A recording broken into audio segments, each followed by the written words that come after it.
Nah, untuk kelebihannya, yang pertama yaitu tahan terhadap kondisi ekstrim. Jadi sahabat-sahabat sekalian, ubi kayu ini bisa tumbuh di lahan yang kurang subur dan pada iklim yang kering. Tanaman ubi kayu ini juga tidak membutuhkan perawatan intensif, sehingga cocok untuk daerah dengan sumber daya terbatas. Kemudian kelebihan kedua, biaya produksinya rendah. Nah, jadi sahabat-sahabat sekalian, budidaya ubi kayu relatif rendah dibandingkan dengan tanaman lain. Karena tanaman atau budidaya ubi kayu ini tidak begitu memerlukan pupuk dan pestisida dalam jumlah besar. Kemudian yang ketiga, masa penyimpanan yang panjang. Nah, artinya di sini sahabat-sahabat sekalian, jika ubi kayu ini disimpan dalam bentuk kering, maka dapat tahan lama. Nah, salah satu bentuk kering yang bisa disimpan yaitu dalam bentuk gaplek ya, sering disebut dengan gaplek.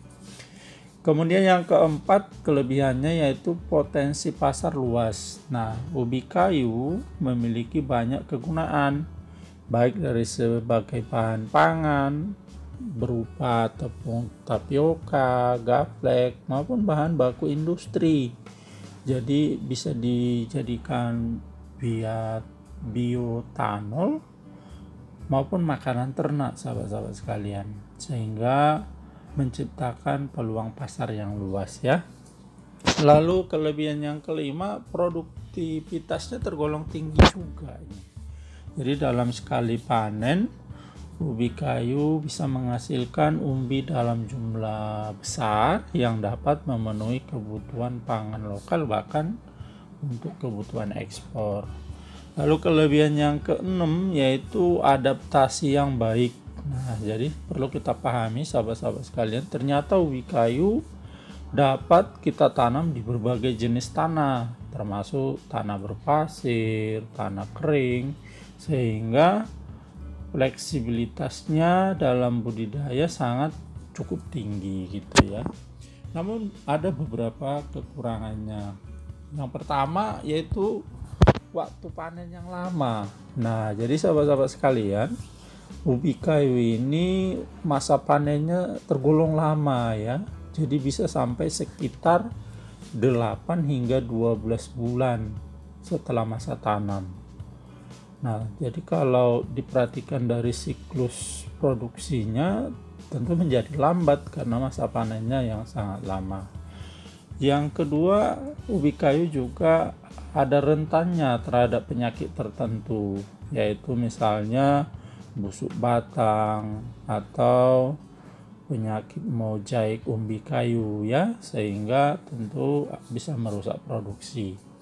Lalu kekurangan yang ketiga, harga pasar yang fluktuatif. Nah, di mana harga ubi kayu di pasar seringkali tidak stabil. Jadi itu tergantung pada permintaan dan pasokan. Ketika pasokannya tinggi, harga dapat turun drastis ya.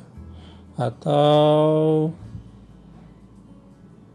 jikalau pasokan rendah ya harga tinggi. Tentu kalau harga rendah ini menjadi sesuatu yang kurang baik bagi kita para pembudidaya ubi kayu.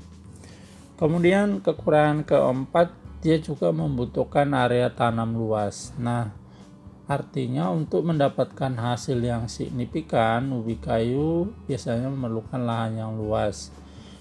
Nah, maksudnya begini, kalau kita tanam hanya di lahan yang sedikit, ya hasilnya nanti akan sedikit saja. Padahal kan kita harus menulaknya atau mengirimnya misalnya ke pabrik. Jadi sangat gantung kalau tidak nyampe satu mobil atau satu truk gitu ya. Jadi kalau bagi para petani yang lahannya terbatas, tentu budidaya ubi kayu menjadi suatu kendala. Kemudian kekurangan yang kelima, proses pengolahannya yang cukup rumit. Nah, untuk menghasilkan produk olahan seperti tapioka atau gaplek itu membutuhkan energi, dan biaya yang besar. Lalu kelemahan yang keenam yaitu penurunan kualitas tanah. Nah, jadi sahabat-sahabat sekalian, ternyata kalau kita membudidayakan ubi kayu dalam jangka panjang dan secara terus-menerus tanpa rotasi tanaman lain, sangat-sangat dapat menyebabkan penurunan kesuburan tanah. Sebab ternyata ubi kayu memerlukan pemulihan atau penambahan nutrisi. Jikalau kita mau melihat video-video lain yang berhubungan, dapat kita lihat linknya di akhir dari video ini, sahabat-sahabat sekalian.